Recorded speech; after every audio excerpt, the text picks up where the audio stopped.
Hello guys, j'espère que vous allez bien. Vous savez quoi? 2024, on le dit, on commence déjà. C'est l'année des exposes. Et tout est révélé. Il y a des choses qui étaient déjà révélées, mais c'était pas le moment que tu sois exposé. Mais maintenant, c'est là que tout éclate dans ta face. Parce que et puis en plus, des fois, on se dit, ah, comme le monde n'en a pas parlé maintenant, c'est beau, le monde n'a pas calculé, ils m'ont pas calculé sur ça. Non, si le monde n'a pas calculé maintenant, parce que ils n'étaient pas sur ton dossier maintenant. Mais quand c'est ton moment d'être exposé, tout va ressortir et tout sort. Et là, actuellement, on parle de Blake Lively, qui a sorti son nouveau film avec Justin Baldoni. C'est un film qui parle de la violence conjugale, justement.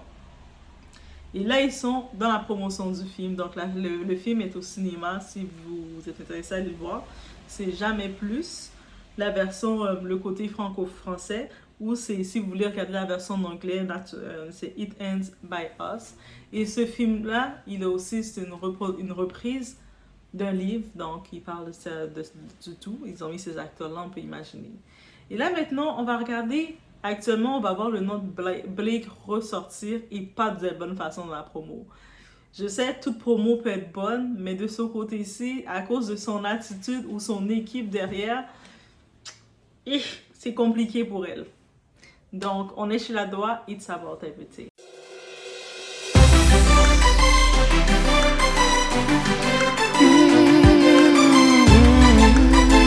You can tell, right? You read the gossip magazines and everybody's dating everyone, everybody hates everyone, everybody's like had tons of plastic surgery and we're actually men and trannies. I mean, it's just like, you don't listen to the rumors. The real life is so much better and so much more exciting, I think, for us. With other people, it's like, they don't want to hear that we all... Donc, j'ai déjà commencé un peu la vidéo avec une petite intro. On voit un petit bout d'entrevue dans l'époque de Gossip Girl, où ce qu'on voit, pourquoi j'ai mis cette partie-là, on voit, il y avait déjà la réputation, Blake avait déjà la réputation d'être un petit peu méchante, d'être un petit peu mean girl, d'être la fille qui a de l'attitude, on va dire. On va le mettre comme ça, qui a une sorte d'attitude, mais bad attitude. Mais pour certains, c'est positif. C'est l'attitude, vous savez, comme c'est à l'école, il y a le groupe de filles et qu'ils n'ont pas le problème de... Comme dans le film Gossip Girl qu'on a vu, mais il disait que c'était elle, Blake, en vrai. Dans le film, on montrait que c'était Blake la gentille et Blair Layton qui était un petit peu la mine. Mais dans la réalité, ils ont dit c'est le contraire. Mais beaucoup de monde laissait entendre ça et c'était à se poser des questions. Certaines entrevues qu'elle faisait, c'est... Mais ça restait là, mais par contre, elle a quand même bénéficié le privilège de la beauté parce que c'est une très belle femme. Elle fait partie des top plus belles femmes dans les célébrités au monde et c'est une très belle femme. Et en plus, son mariage avec Ryan et tous les 4 mères de 4 enfants, tout ça, elle a tout de suite remis devant. Mais son image de la fille un peu mine, c'était là depuis un bon moment.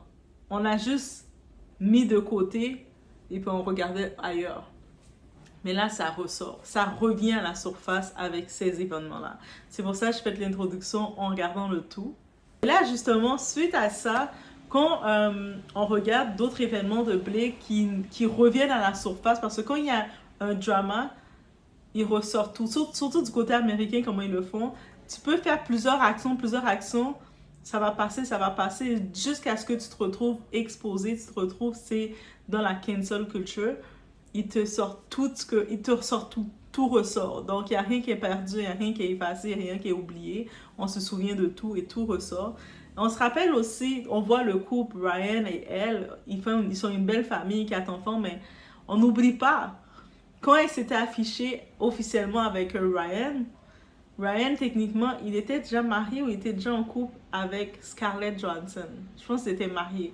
Et Scarlett, elle avait annoncé que Blake, là, elle n'est pas gentille. Scarlett aussi est revenue sur ça pour dire qu'elle n'était pas gentille. Bien entendu, c'était partagé. Certaines personnes disaient « Ah, mais peut-être Scarlett est juste déçue parce que elle est divorcée avec son gars et puis c'est la nouvelle femme de son gars et tout. » Et d'autres personnes... Ils étaient comme partagés, donc c'est vraiment partagé. Il y avait les fans de Blake qui la défendent, et puis les fans de Scarlett qui la défendent, ainsi de suite. Et chacun, en fin de compte, ça a fait quand même beaucoup. À l'époque, dans ce moment-là, ça a fait des discussions, mais rapidement, ils ont enchaîné, ils ont fait 4 enfants ensemble. Donc, on a dit, mais ok, c'est vrai qu'elle avait été... Elle n'est pas girl code, même si dans certaines, surtout dans le côté Gossip Girl, dans les films qu'elle faisait, elle jouait le rôle qu'elle était avec les filles, girl power, ils sont là pour entre filles, les filles doivent se défendre. Le message qu'elle dit, mais il faut pas suivre l'action. Quand tu regardes l'action, tu vois, c'est différent. Et beaucoup de personnes la reprochaient ça, son manque d'authenticité dans ce qu'elle disait et ce qu'elle faisait, parce que si t'es une chisa, si t'es une maîtresse, si t'es une autre femme, si t'es avec un homme qui est marié, qui est déjà en couple et t'as pas de problème d'être dans cette position-là, tu peux pas parler de solidarité féminine parce que c'est pas le code solidarité féminine. Mais encore une fois, elle a bénéficié encore du privilège de beauté à ce moment, le monde sans parité, et puis en même temps, c'est tellement cheminé rapidement qu'ils ont fait leurs 4 enfants, donc quelle a été la maîtresse. Et puis donc finalement, Ryan et elle, ils ont fait de très beaux enfants, et puis on a mis sa beauté tout de suite en avant. Donc elle est passée avec ce scandale-là aussi. N'est-ce pas? Mais maintenant, ça revient. Guys, ça revient. So to me, I didn't look at any one thing in her life because I think she's so... Justement, 2024, ça revient avec le nouveau film qui sort. Ce film-là, comme je vous ai dit dans l'intro, c'est un film qui parle de la violence conjugale, qui dénonce une situation réelle, qu'il y a beaucoup de personnes, dans beaucoup de foyers, que ce soit homme ou femme, parce qu'un homme aussi peut vivre la violence, autant qu'une femme peut vivre la violence. Et c'est en même temps de mettre une histoire forte comme ça, c'est pour dénoncer une situation. Quand un réalisateur le fait, c'est ça le but. Et l'autre acteur principal, il fait aussi sa promotion, mais il a un marketing différent. Lui, son approche qu'il voulait déjà faire, Justin Baldoni, non, j'ai fermé son nom. Mais Justin, lui, son approche, on le voit, c'est vraiment mettre en avant ce que l'auteur, parce que c'est un livre aussi, ce que l'auteur a voulu partager sur la violence et faire une campagne de sensibilisation. À la base, je pense que les 2 équipes marketing, c'est ça qu'ils devaient faire. Parce que quand tu prends le livre, c'est de ça que ça parle, les 2 devaient faire la sensibilisation, être pro sur la sensibilisation, en parler, dénoncer, et puis inviter les personnes qui sont dans des foyers comme ça, de ne pas rester tout seuls, qu'on les comprend, et puis ils sont pas tout seuls. Techniquement, ça devait être ça le message en faisant la promotion. Donc, c'est pas une histoire d'amour comme Made in Manhattan ou une histoire de love, de comédie romantique. Mais elle, dans l'équipe marketing maintenant de Blake Lively, où est-ce que c'est allé, quand je dis l'équipe, parce que c'est elle et son équipe, ils ont décidé d'aller plus dans le côté de faire la promotion de ce film-là de façon légère. C'est comme si elle n'a pas pris connaissance du livre, elle n'est pas vraiment rentrée dans le contact du livre. Elle a juste dit, yes, j'ai un contrat, je vais faire de l'argent, c'est mon contrat. Yes, je suis à la télé, je fais mon argent, et puis, let's go. Peut-être, on va me donner un Oscar, un Emmy à la fin de l'année. Et dans les Oscars, je vais avoir un petit prix pour ça, pour rôle de support. Mais clairement, elle laisse entendre que elle a aucune émotion face au film. Et étant la personnage principale qui joue le rôle de cette personne-là, quand tu sais que tu as un film comme ça avec autant d'émotions, mais tu dois mettre un peu d'émotion. Je vais faire une parenthèse, un exemple. Ok, je vais aller par exemple le film de Selena Quintanilla, bref, Selena, la Mexicaine, le premier film le film qu'avait propulsé Jennifer Lopez. Donc, imagine, quand Jennifer Lopez a joué ce film-là, elle a fait des promotions pour faire des entrevues, pour parler de ce film-là. Imaginez qu'elle serait venue faire ses promotions. Oui, parle-nous de le rôle de Selena que tu as fait, et puis elle dit, ah, mais moi, je la connais pas, Selena, là. Moi, je la connais pas. C'est qui Selena, là? Je la connais pas. Les gens auraient été comme, fais semblant de la connaître. Tu dois te mettre, quand tu fais un rôle, t'es acteur, ton but d'être acteur, justement, tu dois te mettre à la place de la personne. Et puis, c'est là qu'on a senti une déconnexion. Je sais pas si son équipe de marketing, eux non plus, ils n'ont pas compris l'histoire du film, du livre, ils n'ont pas compris le plan principal, c'est faire la sensibilisation. Mais on a pu comprendre derrière, dans le background, l'équipe de j'allais dire Serena, oh my god. L'équipe de Blake, ils ont mis de la pression à Justin Baldoni parce que Justin Baldoni, il est en mode producteur aussi. Donc, il disait, on va le faire en mode sensibilisation parce que l'histoire, ça part d'un sujet sérieux. Et puis, les gens qui vivent ça, ils vont pas vouloir qu'on prenne une histoire aussi sérieuse pour dénoncer et qu'on le prend à la blague. C'est rien, c'est juste une petite chose comme ça. Non, c'est pas juste un film comme ça. Donc, c'est la sensibilisation. Mais l'équipe de Blake, ils ont mis de la pression à Justin. Ils ont dit non. Ils ont mis leur équipe de médias. Ils ont dit, nous, on veut y aller, prendre une approche légère. On veut le présenter, le film, comme si c'était une histoire de comédie romantique. Alors, c'est pas une comédie romantique. C'est-à-dire que si quelqu'un s'en va dans le cinéma en regardant l'entrevue, parce qu'il y a des gens qui vont se baser, avant de regarder le film au cinéma, ils vont se baser sur l'entrevue de Blake. Et si tu regardes son entrevue, tu vas voir, elle parle de l'histoire vraiment banalement, comme « Ah, c'est une histoire d'amour, là, une petite histoire de comédie. » Ça a l'air de ça. Donc toi, tu vas aller voir ce film-là en pensant que c'est une histoire de comédie romantique. Ça peut te créer des émotions. Surtout, on ne sait jamais si quelqu'un a vécu, si quelqu'un peut être très fragile à des sujets aussi intenses que ça. Parce qu'un sujet comme ça, la personne doit être avisée, doit être prête à savoir de quoi que ça va parler. Alors que quand tu regardes maintenant Justin Baldoni, quand il fait ses entrevues et tout, c'est complètement différent. Ses entrevues, tu vois, il est vraiment dans la sensibilisation. Même quand ils ont fait le red carpet pour la première, on voit leur présentation et la façon dont c'est fait, c'est complètement... Lui, il arrive de façon humble, sérieux. Il était avec son épouse de façon très modeste, très humble, en sachant que pour se mettre une position que on a représenté une situation vraiment tragique qui arrive, on dénonce une situation et on voyait Blake qui arrivait, c'est comme si elle était dans un autre film, elle était comme tout en rose, les fleurs. Je pense que son équipe de marketing à Blake, de la couverture du livre, il y a des fleurs, ils se sont juste basés sur les fleurs, ils ont dit « Ah, c'est des fleurs, c'est beau, c'est des fleurs, c'est une belle histoire. » Mais c'était pas une belle histoire, c'est une histoire triste, c'est une histoire tragique. Et c'est de ça que le monde la reproche. Encore une fois, ça revient, son manque d'empathie revient, son manque, tu sais, son côté, il remet Mean Girl. Mean Girl, peut-être, au-delà, ils disent des fois, il y a des commentaires qu'elle a faits dans des entrevues, des fois, elle change rapidement d'énergie. Et tout ça, c'est revenu. Il y avait une entrevue, je pense, quand elle était enceinte de son enfant, elle avait un petit début de grossesse dans une entrevue, puis l'animatrice qui l'a posé des questions, elle disait « Oh, félicitations, tu sais, ça te va bien, ta petite bedaine, ça te va bien. » Et puis elle a répondu du tac au tac à l'animatrice qui « Ah, mais toi aussi, ça te va bien, ta bedaine là, toi aussi t'es grosse. » Je sais pas si elle a oublié que t'es enceinte. Quand une femme est enceinte, on va comme complimenter sa bedaine. Peut-être elle voulait pas ça. Donc, mais c'est un peu, l'animatrice s'est pris au dépourvu. Elle était comme, oh my god, elle vient-tu de m'attaquer? Elle était au dépourvu. Peut-être, dans le moment, on avait vu l'animatrice dans cette entrevue-là, avec presque envie de pleurer. Mais cette entrevue est ressortie pour montrer qu'elle est méchante, c'est une méchante. Et là, maintenant, on est dans la culture, mais on va pas... Pourquoi on va te donner de l'amour comme actrice, comme personnalité, si t'es méchante comme ça? Et elle est en train de se faire cancel demain, mais j'étais comme, oh my god, ça va loin. Et puis, là, je regardais, justement, quand le monde lui parlait de son manque d'empathie, son manque, comme elle prend à la légère un sujet aussi sérieux, c'est-à-dire qu'elle s'en fiche de savoir qu'il y a des gens qui vivent dans des foyers comme ça. Elle s'en fiche du sujet.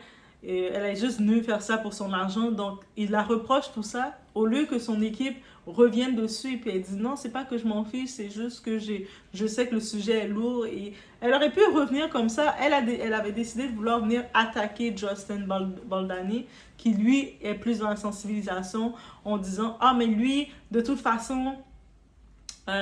Lui il m'a fait du fate shaming en tournage, lui est mauvais, lui est si. Comme au lieu de venir juste prendre la cause et te défendre, tu vas attaquer quelqu'un d'autre et maintenant le monde se retourner derrière pour dire mais le fat shaming que tu reproches à ton co-acteur, Justin, la situation que tu reproches, ça a été expliqué.